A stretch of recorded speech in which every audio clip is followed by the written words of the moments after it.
Well, tonight is the witches' night, hallowed eve, but it's a time for witches and warlocks and all that junk that goes on.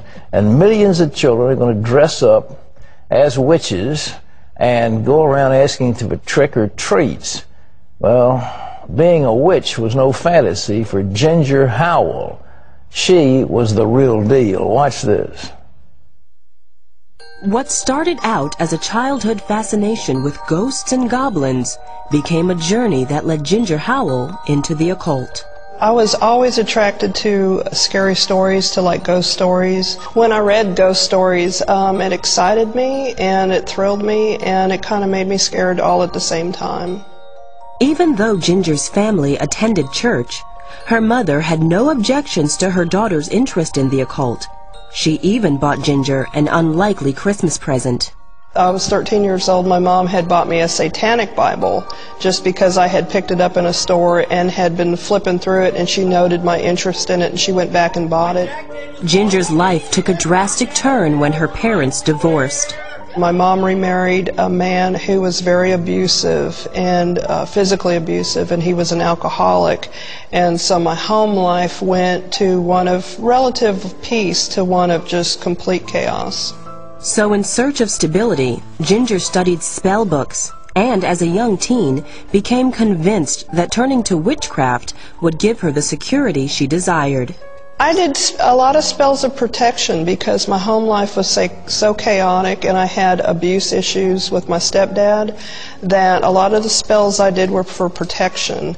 And I felt that they had worked because out of all the children I got beaten the less. Doing rituals and spells gave me a sense of power. Reading tarot cards I thought was a way to see into the future and what was going to happen, so I wouldn't be surprised by things that would come my way. By the time Ginger was in college, she considered herself a Wiccan and joined a coven of witches. We thought that we were just pagans, that we were worshiping nature as witches. We didn't feel like we were evil or wrong. And in fact, most witches don't believe in Satan. They believe that there's a goddess, and it's almost like goddess worship. The coven seemed to provide the close bond Ginger lacked with her own family. It gave me a sense of belonging and people that were also like-minded, and it gave me a sense of, I think, security because I felt like I could deal with my problems that way, that any problem that we were having, we could deal with it by making a ritual. Ginger and the other members of her coven cast spells. Some, they claimed, healed people. Other spells were for protection. But every once in a while, even the witches were frightened. We actually saw beings manifest in the room that we were in, and they were very tall, probably 6.5, 7 foot tall, and they were dressed in robes, and they stood behind those points on the circle that we had drawn. And we didn't talk about it during the ritual, but then after it was done, we said, "Did you guys see that?" And we all had seen the same beings. These supernatural manifestations scared Ginger, to a point. Once I was doing a spell and I was in a room and it was rather dark and I had candles lit for the ritual, of course, and a shadowy figure came to the window of my room on the outside of the house, and my dog started howling, not barking but howling. And at that moment I turned around and I saw the shadowy figure almost trying to get in.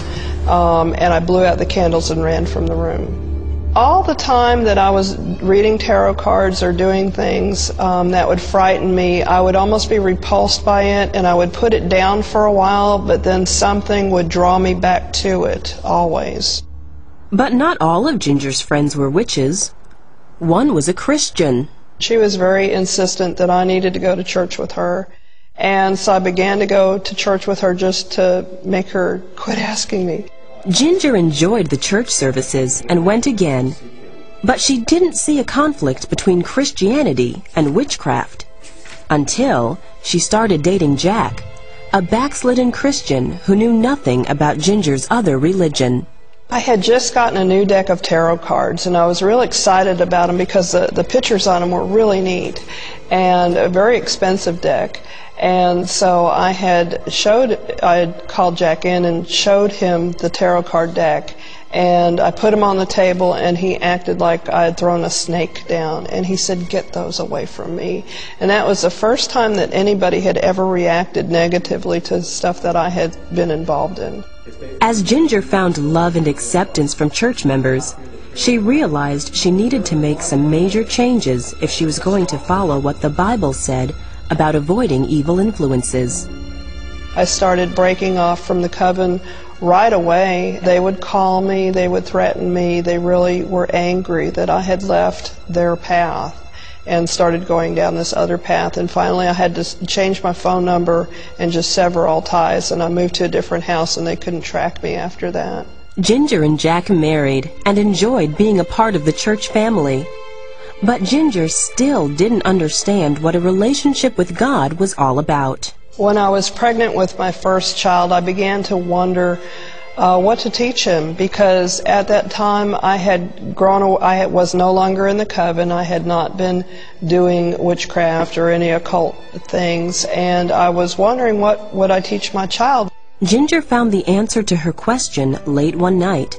She was watching television while nursing her son. I landed on the 700 Club program because a Satanist was giving his testimony, and he was talking about how he was a satanic high priest and how he wanted to come and talk to a pastor about having a relationship with Christ. I thought if the Lord could accept him being a Satanist, then he can accept me for all that I had done and forgive me. And so that's when I said the sinner's prayer at 2 o'clock in the morning watching TV. I became a Christian. Ginger put her tarot cards, incense, robes, and spell books in the trash. So the next day when I took the bag out to the curb and the garbage men took it away, I felt like a whole burden had been lifted from me. I felt much lighter after all that stuff was gone.